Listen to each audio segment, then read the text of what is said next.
በነገራችን ላይ በማንቸስተር ዩናይትድ ጎል በአጠቃላይ ከጨፈርኩኝ እንደዚህ አይነት ነገር ላይ ቆይቻለሁ። ሊጉ አርሰናልን ተከትለው ሁለተኛ እስከ ስድስተኛ የሚጨርሱ ቡድኖች ግን በጣም ነው የሚፎካከሩት ብዬ አምናለሁ። አርሰናል ርቋቸው ማለት ነው። እና ምን አስባለሁ መሰለ ስለ ቼልሲ ሳስብ ሚኒስከርት በጣም አጭር ቀሚስ ለብሳ ግን ደግሞ ከወጣች በኋላ ጉልበቷን ለመሸፈን የምትጣጣር ሴትን ነው ማስበው። እየጎተተች አስሬ ጉልበቷን ለመሸፈን ሜሲ የሌለ ተጫዋች ነው፣ ያልተፈጠረ ተጫዋች ነው እና ወደፊት ስለመፈጠሩም እርግጠኛ መሆን የማትችልበት ተጫዋች ነውና ሊዮኔል ሜሲ የምን ጊዜው ምርጡ የእግር ኳስ ተጫዋች ነው ብዬ አምናለሁ። እሺ ጤና ይስጥልን። ዛሬ ከማን ጋር ነን? ዘውዱ በሪሳ እባላለሁ። በተወዳጁ ብስራት ኤፍኤም 101.1 433 እና ኢትዮ አዲስ ስፖርት ላይ በተንታኝነት ሰራለሁ። እዚህ ስለመጣሁ በጣም ደስ ብሎኛል። ቤክ አንተም እንግዲህ አካውንት በጣም ከቅርብ ጊዜ ወዲህ ነው እንግዲህ በ5 እና በ6 ወር ውስጥ ነው እኔም ካወቅኩ በጣም በሚገርም ፍጥነት በሚገርሙ ኮንተንቶች እያደገ ያለ አካውንት ነውና ይበል የሚያሰኝ ነው። በጣም አመሰግናለሁ። ሳልጠይቅህ እንዲህ በማለት ራሱ ከምር ክበርልኝ። አመሰግናለሁ አክብሬም ስለመጣሽ። እንግዲህ የእናንተ ድጋፍ፣ የእናንተ እርዳታና የእናንተ ፎሎ፣ የእናንተ ኮፒ ሊንክ የት እንዳደረሰ እያያችሁ ነዋ። ማን ቀጣይ ቀስ እያልኩኝ ኢንተርቪው እንደማድረግ አላውቅም። ፎሎ ማድረጋችሁ እንዳይረሳ። ቀጣይ ማን ይቀር ኮሜንት ሴክሽን ላይ ያስቀምጣችሁልኝ። ቲክቶክ ክሬቲቭ አዋርድ ደግሞ ኖሚኒ ተደርጊያለሁኝ። ሊንክ ባዮ ላይ ያስቀምጫለሁኝ። የገባችሁ ቮት ማድረግ እንዳትረሱ። ይመቻችሁ። ዜዶ ዛሬ የተገናኘ ነው እንግሊዝ ፕሪሚየር ሊግ እንደው ዋንጫው ማን ሊበላ ይችላል?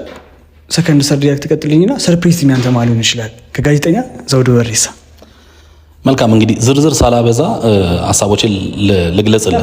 ይህን ስገልጽልህ ፕሪሚየር ሊጉ በነገራችን ላይ ሳይጀመር በፊት ፕሪሚየር ሊጉ ሳይጀመር ገና አንድ ሳምንት ሲቀሩ ኮሚኒቲ ሺልድ እንኳን ሳይካሄድ የግምቶችን ሬዲዮም ላይ ፌስቡክም ላይ አስቀምጫለሁ። አሁን ሄደው ማየት ይችላሉና ያንን ግምቴን ነው የምደግምልህ።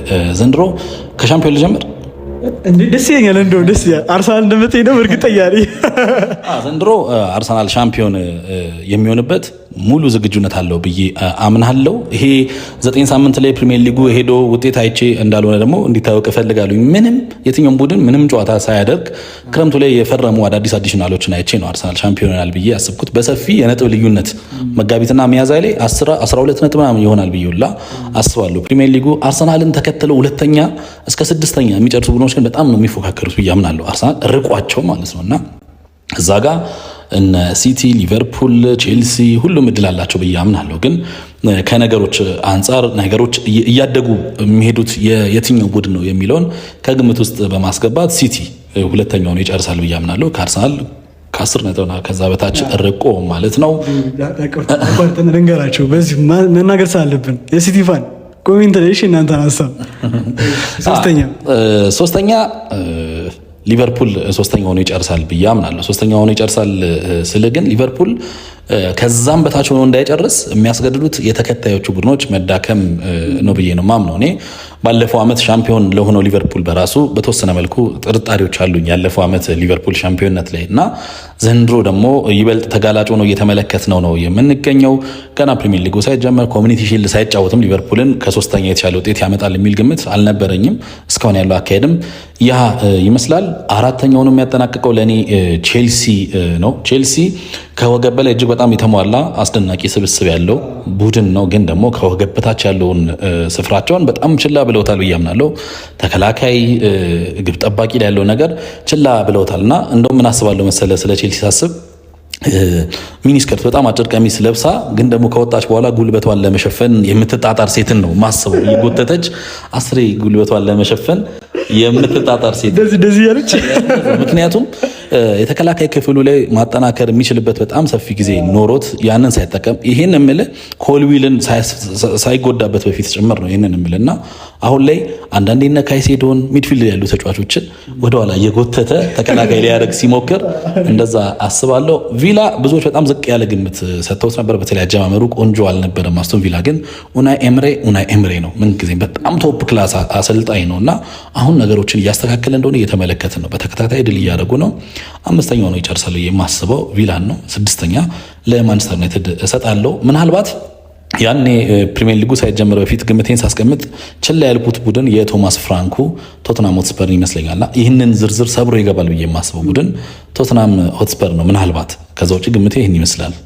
እናንተ ጋር ጋብዛችሁኝ ባለፈው እንደውም እንግዳኝ በዚህ አጋጣሚ ማመስገን እፈልጋለሁ። ከነ እስራኤል ደርቤና ከነ ዮብዳዲ ጋር አሪፍ ጊዜ ቆይታ ነበርና ማንቸስተር ዩናይትድን የሚበመው የመጨረሻውን ጎል ሲያገባ በጣም ጭፈራ ይለይ ነበርና ስለማንቺ የሆነ ነገር ብትይ ደስ ይላል። ሁሌም እንደምላችሁ የእግር ኳስ እውቀታችሁን እየለካችሁ በኋላ ቤት የተዝናናችሁ ስትጫወቱ በካሲኖ ጌም 12% ተመላሽ ሆናችኋል በየቀኑ። በኋላ ቤት ላይ መጫወት እንዳትረሱ። በኋላ ቤት ይለያሉ ምላችሁ። ይመቻችሁ። በነገራችን ላይ በማንቸስተር ዩናይትድ ጎል በአጠቃላይ ከጨፈርኩኝ እንደዚህ አይነት ነገር ላይ ቆይቻለሁኝ። እንደ ድሮ አይደለም። እግር ኳስ ላይ ይሄ የደጋፊነት ስሜቱ ስራ ላይ ስትሆን ቀስ እየጠፋ ይመጣልና ያ ጨዋታ ግን ለዩናይትድ በጣም አስፈላጊ ነበር። ከሁለት ተከታታይ ድል በኋላ ሶስተኛው ድል ሪል ማንቸስተር ዩናይትድ እየተስተካከለ ስለመሆኑ ማሳያ ነበር። ሜንታሊ በጣም ትልቅ ተጽዕኖ ነበረውና ያ ነበር እንደዛ ደስተኛ ያደረገን። ዩናይትድ እኔ ስኬታማ አይሆንም ብዬ የማስበው ከስኳዱ ጠባብ ነው፣ ወይ ደግሞ የቡድኑ በጣም ወሳኝ የሚባሉ ተጫዋቾች ላይ ባካፕ የለም። በጣም ቁልፍ የሚባሉ አይነክ የሚባሉ ተጫዋች ካዜሜሮ ባይኖር ዩናይትድ ሁነኛ የካዜሜሮ ሚና የሚወጣለት ባካፕ የለውም። ብራያን ምቦሞ ባይኖር ያንን ሚና የሚወጣለት ሁነኛ ሰው የለውም እና ዩናይትድ በሳምንት አንዴ እንደመጫወቱ የተሻለ ነገር ሊያመጣ ይችላል፣ ግን ስኳዱ ጠባብ ነው እና እንደፈለገ አሁን አፍሪካ ዋንጫ ሲጀመር ይቸገራል። ገብቶ እንደዚህ አይነት ነገሮችን ሰጋለሁ። ግን ጥሩ ቡድን እየተገነባ እንደሆነ በሩበን አሞሪምም ዩናይትድ ወደ ከፍታው ሊመለስ እንደሚችል እምነቱ አለኝ። የማንች ደጋፊ የእናንተን ሀሳብ ደግሞ ኮሜንት ይጠብቃልኝ። ኮፒ ሊንክ ያደረጋችሁ ካላችሁ ደግሞ በደንብ ኮፒ ሊንክ ያደረጋችሁ ለሁሉም አዳርሱኝ። በመጨረሻም አጠር አድርገህ ክርስቲያኖ ወይስ ሜሲ ከጋዜጠኛ ዘውዱ በሪሳ? እሺ እንግዲህ የሁለቱን ተጫዋቾች ጉዳይ ሳነሳ አንድ ነገር ግን መናገር አለብኝ። እኔ የማንቸስተር ዩናይትድ ደጋፊ ሆኜ ያደግኩ ሰው ነኝ። ከ99 ሻምፒዮንስ ሊግ ጀምሮ ዩናይትድን አይቻለሁ። ሮናልዶ ወደ ማንቸስተር ዩናይትድ ሲመጣ በጣም ነው የማስታውሰው። ጋዜጠኛ ፍስሐ ተገኝ ታዳጊው ክርስቲያኖ ሮናልዶ ተቀይሮ ገብቶ ተስፋ ሰጪ እንቅስቃሴ አሳይቷል ሲል ከቦልተን በጣም ነው የማስታውሰው። ዩናይትድን እየደገፍኩ ሮናልዶን እየወደድኩኝ ያደግኩ ሰው ነኝ። ሮናልዶ ዩናይትድን ለኮ ወደ ባርሳ ሲሄድም ባርሳን ደግሞ በጣም ጠልቼው ነበር። ዶሚኔሽኑ በጣም አስመድሮኝ ነበርና ዩናይትድ ለቆ ሮናልዶ ባርሳ ሲሄድም ማድሪድ ሲሄድም ባርሳን የሚያስቆም ቲም ተገነባ። ካካ ምናምንም ነበሩና በጣም ተስፋ አድርጌ ብሩ ላስይዤ ነበርና 5 ጎል ነው ባርሳ በዛ ጨዋታ ማድሪድ ላይ ያስቆጠረውና በኋላ ግን ምን አለ መሰለህ የደጋፊነት መነጽርን አውልቀ ኳስን በገለልተኛ ተመልካች በባለሙያ መነጽር ማየት ስትጀምር ሁሉም ነገር ግልጥ ይልልሃልና ሊዮኔል ሜሲ ሁሉንም መሆን ይችላል ብለህ ስትናገር አጥቂ ሆኖ ሲጫወት እኔ ነኝ ያለ ጎል አስቆጣሪ በላይ ነው ወይ እንደሱ ነው ምናምን አይደለም። ከነሱ በላይ ሆኖ ሲጫወት አለ ፕሌይ ሜከር ሆኖ ሲጫወት ዓለም ላይ አለ የምትለው ፕሌይ ሜከር ሜሲ ከሱ በላይ ሆኖ ያንን ነገር ማድረግ ሲችል ትመለከታለህ። ድሪብል ኢቨን እንደ ዲፕ ላይን ፕሌይ ሜከር ሚድፊልደር ሆኖ ሲጫወት ዓለም ላይ አለ የምትለው ተጫዋች ሜሲ ከሱ በላይ ፐርፎርም ሲያደርግ ትመለከተዋለህና ሜሲ የሌለ ተጫዋች ነው፣ ያልተፈጠረ ተጫዋች ነውና ወደፊት ስለመፈጠሩም እርግጠኛ መሆን የማትችልበት ተጫዋች ነውና ሊዮኔል ሜሲ የምን ጊዜው ምርጡ የእግር ኳስ ተጫዋች ነው ብዬ አምናለሁ። ደብሮኛል። ያውቃሉ ክርስቲያኖ ፋንዶንኪ ፎሬቨር ክርስቲያኖ። እሺ የመጨረሻ የምትላችሁ ነገር አለ ዜዱዬ? እንግዲህ በዚህ ጉዳይ ላይ ምናልባት ስኖ ደጋፊዎች፣ የሮናልዶ ወዳጆች እንዲረዱኝ የሚፈልገው ነገር ይህን ሁላ ነገር ያወራሁት ከዛ አንጻር ነው፣ እንዲረዱኝ ከማሰብ አንጻር ነውና ኦፍኮርስ ኔጌቲቭ ኮመንት ላይ ጠፋ ይችላል፣ ግን በተወሰነ መልኩ ይረዱኛል ብዬ አስባለሁ። ስኖ ግን ስላቀረብከኝ በጣም ደስ ብሎኛል። ቮት አድርጌያለሁ። በርታ ለማለት እወዳለሁ። አመሰግናለሁ በጣም። የጋዜጠኛ ዘውዱ በሪሳን ሀሳብ እንደሰማችሁት ነው። ቦታ ያደረጋችሁ ደግሞ የገባችሁ ቦታ አድርጉ። ሊንክ ባዮ ላይ አለ። የጋዜጠኛ ዘውዱ በሪሳን የቲክቶክ አካውንት ከስራ አስቀምጬላችኋለሁ። አታሳፍሩኝ። የገባችሁ ፎሎ አድርጉልኝ። ከዚህ በላይ በደንብ እናንተን ለማዝናናት ለማስደሰት በቲክቶክ መጥቶላችኋል። የኔም አካውንት ፎሎ ማድረግ እንዳትረሱ። ቀጣይ ማን ይቅረብ ኮሜንት ሴክሽን ላይ ያስቀመጣችሁልኝ። ይመቻችሁ።